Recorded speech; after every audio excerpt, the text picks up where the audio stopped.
Hey everybody, Brayden here. Welcome back to another video. Today we're doing something a little different. Normally I cover tournament games on this channel, or I cover master games, sometimes even openings. Today, I'd like to do something different. And that is, I would like to do a year in review. So, I'm starting way back in my first year of chess for this video, and I thought I'd do one for every year leading up to what is coming up, going to be a big anniversary for my chess. So there's some interesting stuff to point out. First off, I started my classical games at the very start of 2017. So what this video is going to cover is all of 2017 and the end of 2016 for Blitz Games Online. Two, I'm going to be covering Blitz games as well, because I think that also can give some interesting insights as to what my potential weaknesses and openings could be. So I wanted to make that a big part of the video, as well as the classical games, just to see the progression. So getting into things, yeah, I started November 23rd, 2016. I played my first classical game in January of 2017. And in classical chess, I played 37 rated games, nationally rated, Canadian rating, and 5 international, which is FIDE rating games. For my Canadian rated games, I had 17 wins, 7 draws, and 13 losses. And it's quite interesting to me that I had so many draws even back then. That's 18 or 19%, 18.9. But 19% draw rate, which I feel like even at the level I was at the time, that's kind of surprising, because I was only my average rating at the time was about 1330. For the year, I ended up having a performance of 1362, which was quite nice. My opponent's average rating for the year was 1322, and their performance was 1293. Naturally, theirs is going to be lower because I had a positive score there. For the FIDE ones, I was never rated this year, or in 2017. So I can't really give performance ratings for myself or my opponents, really. I just chose not to there, but I won 2 games, lost 2 games, and drew 1. So it was 50-50 results, which isn't surprising. I thought it was actually going to be worse, because what always seems to happen is my best games are only national rating, and my worst games are always FIDE rated. Like every tournament, recent ones in 2022, which is when this is being recorded, I've played so many tournaments where I play a really nice game and it's not FIDE rated because my opponent doesn't have one. But then let's just say there's a tournament this year that I went 4.5 out of 5. And of course, only like 2 of them were FIDE rated, and 1 of them was the draw that I had out of those 5 games, which is just like, oh, come on, right?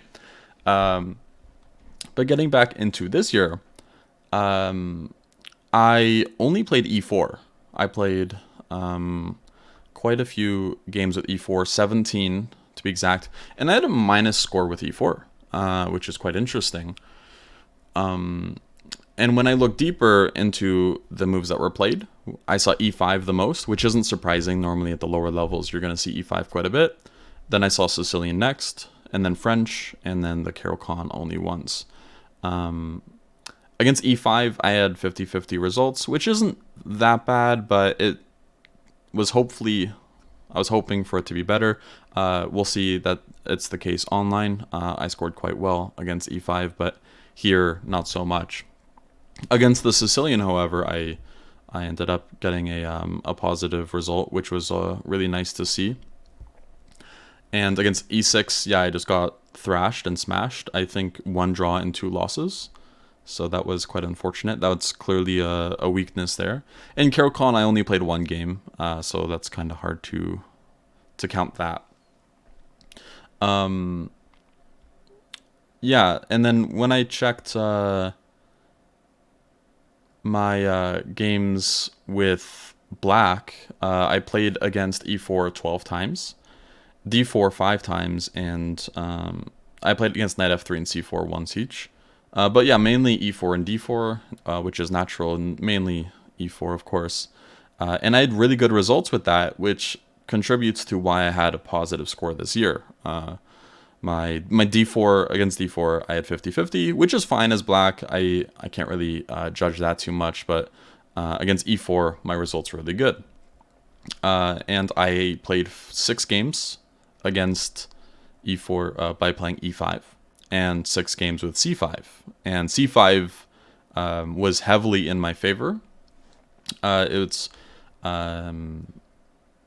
yeah, it's like a 94% or something. No, it's like 84% in my favor. I think it was like 5 wins, maybe something like that. 5 wins and a loss, something around there, and which is a huge margin, of course, which is always really nice to see, because it's nice to have a positive score in an opening, especially after I switched, because I started with e5 and I didn't have amazing results with it. So then I later switched to c5, as a lot of players appear to do. A lot of players like under 1200, I'd say, start with e5 because it's like the most classical setup. You know, when you play e5, you're just playing like, okay, I'm controlling a fair share of the center and all these things. Like, it's just principled chess. But then you start realizing like, oh no, it feels a little bit more passive than other attempts. So then a lot of people switch to c5, or, you know, and then people start drifting out and playing things like, you know, French or the Caro-Kann as well. But yeah, I ended up playing the Sicilian here. And yeah, that kind of concludes my classical results. I'm pretty happy with them for the first year, ending up with a positive score. First off, is quite nice. 37 games, which is also pretty good. Would have been nicer to get more in, but at the same time, for a first year, that's still pretty good. I think I took some breaks here and there. Obviously, you know, especially at the start when you're starting chess, I feel like if you lose a really bad game, like, it hurts a lot more than when you've been playing for a while. At least it was for me. Like, at the start, when I would lose games in the first year or two, it was really brutal. So I'd take like month breaks, for example. I also have a very small addition that I'd like to make here. This is just me adding something in after the fact, after I've already recorded everything. But I also thought it'd be kind of interesting to cover my average Centipun loss for the entire year of tournament play. And maybe in future parts, I'll do this over my Blitz games as well. I think that's a lot less useful though, because of things like time scrambles. But my Centipun loss for the year was 45.3. I ended up making 133 inaccuracies, 47 mistakes, and 71 blunders. But the most important number to me is the 45 Centipun loss, which means that on average I lose like 0.45 eval per move played. So yeah, that's just a small addition, but yeah, back to the main video. And then yeah, moving on here, going to Blitz now, because I think Blitz is actually quite an interesting thing to look at, because it can kind of tell us more about how our openings are being played, and more specifically openings, I mean our intuition of the opening. So if I play, for example, e4 with white, and I play the Sicilian against e4, and then I play King's Indian against d4, which was my repertoire at the time, but my e4 opening with white is like I'm losing every single game, and then, you know, my King's Indian is like, you know, 50-50, and then maybe my Sicilian's like I'm winning all my games, then okay, there's probably a huge problem there, which is e4, so I should probably investigate that. So that's kind of the idea of how I use Blitz. It's more like, let's just look at the stats and see where I appear to be the least comfortable. So first things first, my lowest rating was 564, which is pretty crazy, and my highest rating was 1551, which was in the final month, of course, naturally. That was in December of 2017 here. And I played 676 games. I ended up winning 56.5%, which is 382 of them. I only drew 4%, which is natural for things like Blitz. Like, it's easy to, you flag a lot. There's a lot more mistakes being made. They're a lot more decisive. I think that's quite natural, that this is the case. And with white, I didn't really deviate, like, at all. I thought maybe I would have played a little bit of like D4, but I have 9 games with D4, and I have 275 games with E4. Then the next closest one is G3, which is 13 games. So I pretty much started with E4 and just stuck with it when I learned how to play chess, which is really interesting. And funnily enough, I have one F3 played more than D4 at the time, which I think was more of like a meme at the time. Like, I understood it was bad. I was just playing it as a joke. But it's still kind of funny to see F3 higher on the list than D4. Also, it's kind of weird that I have a plus score with F3, but we're gonna ignore that. Yeah, one thing that did pop up was that I had C4 played, and I was scoring quite well with it. I only played 11 games, so the sample size isn't big enough to really care about the fact that I had a pretty big plus score. I think the more interesting thing there to point out is that I think that was around the time I was watching a lot of Yasser Seirawan lectures from the St. Louis Chess Club, and he was a huge fan of the English opening, and I think I started dabbling with it around that point, and then I stopped playing it after that, but I do remember distinctly playing it a few times, and I think it was inspired by him. Yeah, now going for the like the moves after E4. So if my opponent responded with E5, I had pretty good results. I had 64% in my favor, which is like 50% is if it's like back and forth, like equal amount of wins and losses. And 100% is white wins every game, 0% is black wins every game. So it was about 64.7%, 65%, rounding it. And that's pretty good. I'm not surprised by that, because the Ruy Lopez was something that I almost picked up immediately as well, and was just really enjoying it. I didn't really deviate. I didn't play the Italian or King's Gambit or anything. I just jumped into the Ruy Lopez immediately and still play it 5 to 6 years later. Against Sicilian, also pretty good results. Same with the French. Actually, it's kind of interesting that against the French, I had better results against it than I did against the Sicilian. Because in future years, that's going to be a huge problem for me. And also, if we check the results I had against it in classical, my classical results were not so great. I think I had 1 draw and 2 losses. So it's quite interesting that it's the highest result I have out of the big openings, the big 4, which is E5, C5, C6, and E6. And one interesting thing to point out at this time as well is that I was seeing the Scandinavian more than the Caro-Kann. I saw the Scandinavian 22 times, and I only saw the Caro-Kann 7 times in the entire like 14 or 13 month span. And that's just really surprising to me, because Caro-Kann is the 4th most common opening. It goes E5 and then C5. No, it goes C5. My apologies, and then E5. And then the French, E6, and then C6. And then I think it's D5 after that. But here it's the other way around, where C6 is like way down the list. It's even played less than B6, which was pretty surprising to see as well. But yeah, my stats there are kind of interesting and point towards, like, at the time, it didn't seem like I had too many issues with any of the openings. Like, I wasn't being challenged as much. But at the same time, I think the most important thing was I was improving quickly. And when you improve quickly, a lot of your stats are going to be way in the positive, because you have a lot more wins than losses as the year goes on. Because, of course, when you see big rating gains, you have to win more than you lose for those rating gains. And that's I think, what we're seeing here, is that it doesn't look like I have any big problems. But in future years, when there's like stagnation, I think we're going to see a lot more of like there's openings where I'm like in the negative, and then there's some in the positive. And I'm really excited to see where that's the case, because I think that's where we're going to learn where my future weaknesses come from.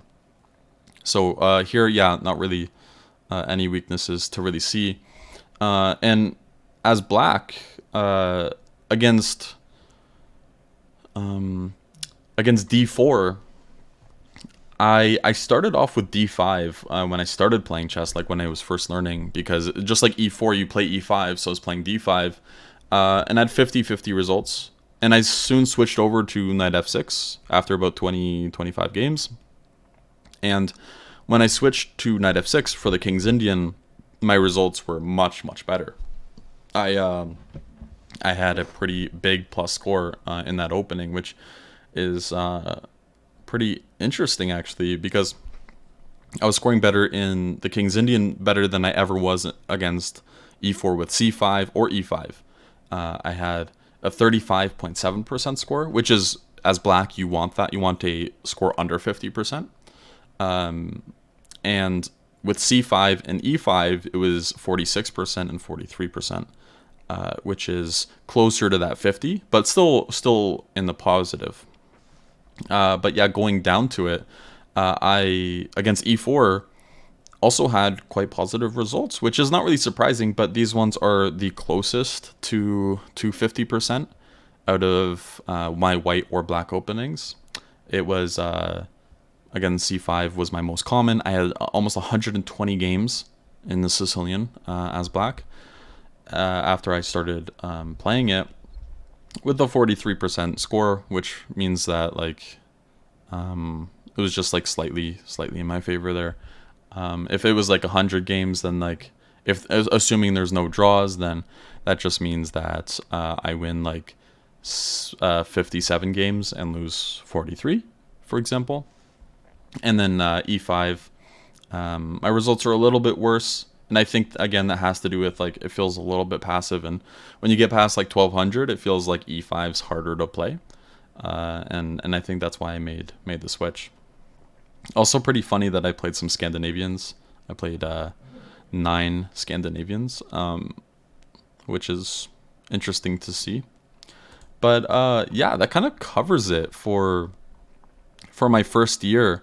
I didn't know exactly what else to talk about. I think like it's hard to diagnose weaknesses at this time because, well, I was new to the game, so there's a lot of weaknesses. But also, most of my openings were in my favor, besides classical. But also with classical, it's harder to diagnose those types of weaknesses of openings with stats, because you don't play as many classical games. That's kind of what the Blitz is there for. Yeah, so I think I had a pretty good first year, going from like no rating at all to, I think my rating at the end of the year was maybe around 1400. Playing 5 FIDE rated games, even though I don't know if I got a official rating by the end of the year. I don't think I did.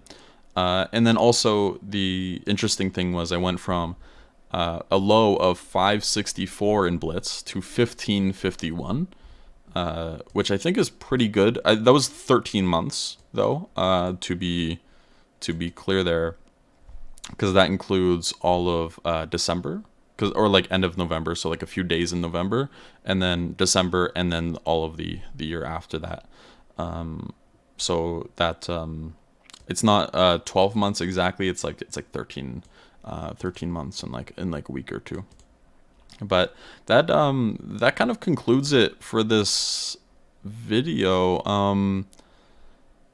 And I guess like a summary here is that, again, I think I had a pretty good first year. For classical, I had pretty good results with the Sicilian, but I actually struggled a bit with white with e4, which is really interesting and not really surprising, as it still feels like I perform better with the black pieces than the white pieces, just because it feels like I'm able to control what type of positions I get a little bit easier.